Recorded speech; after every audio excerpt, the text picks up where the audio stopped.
한 달 뒤에는 이게 얼마가 되고 두 달 뒤에는 얼마가 된다, 뭐 세 달 뒤에는 얼마가 된다. 이게 뭐가 중요하겠어요.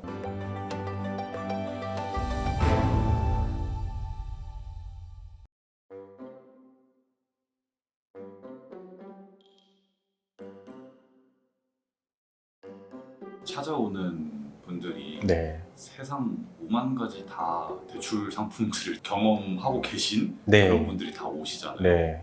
대표적으로 어떤 이런 대출까지 갔다라고 하면은 진짜 개인회생을 하는 게 옳다라고 생각하는 대표적인 게 어떤 게 있나요? 대표적인 거는 통대한 대출. 통제한 대출 이전 단계는 뭘까요?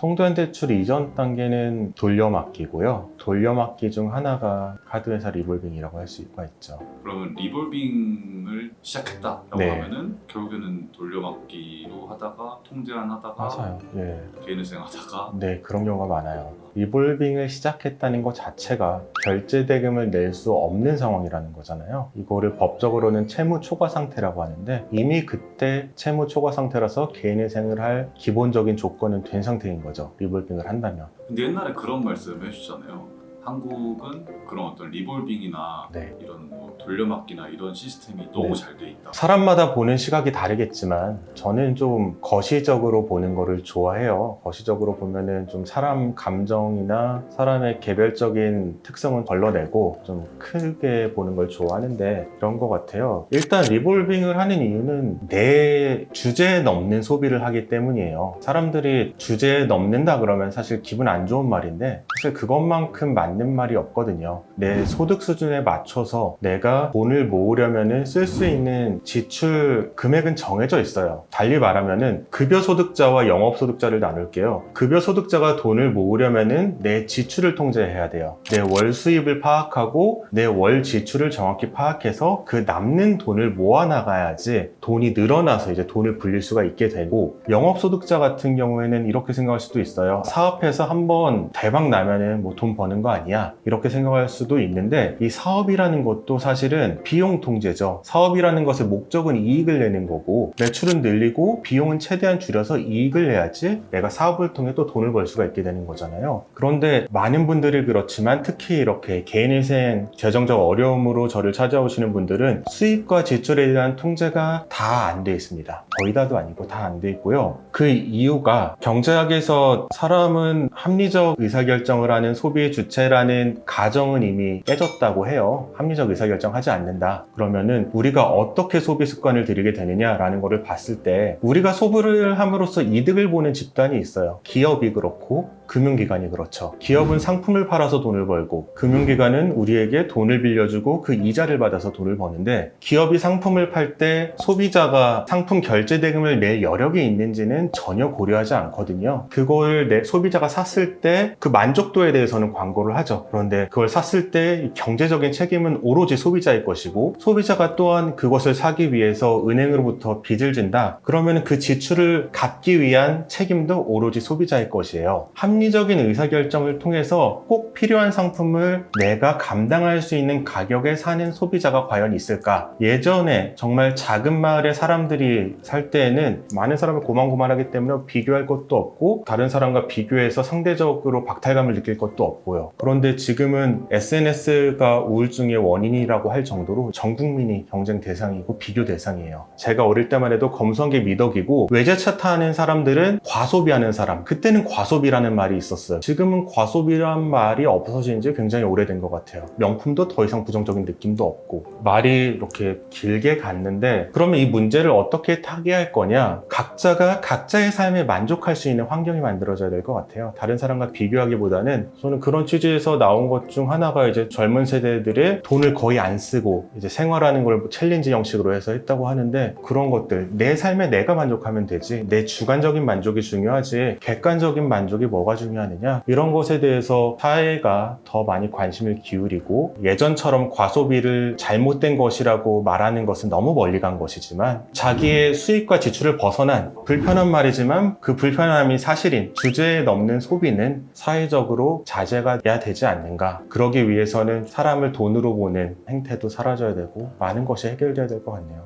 리볼빙에서 시작해서 굉장히 멀리 왔네요.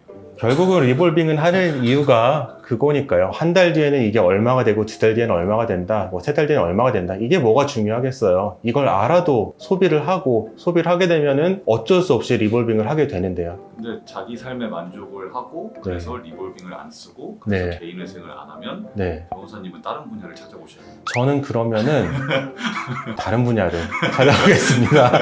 근데 그게 바람직한 네, 그게 거예요. 바람직한 네, 거죠. 변호사님이 다른 분야를 알아보게 된 사회. 네. 뭔가 말이 이상하긴 한데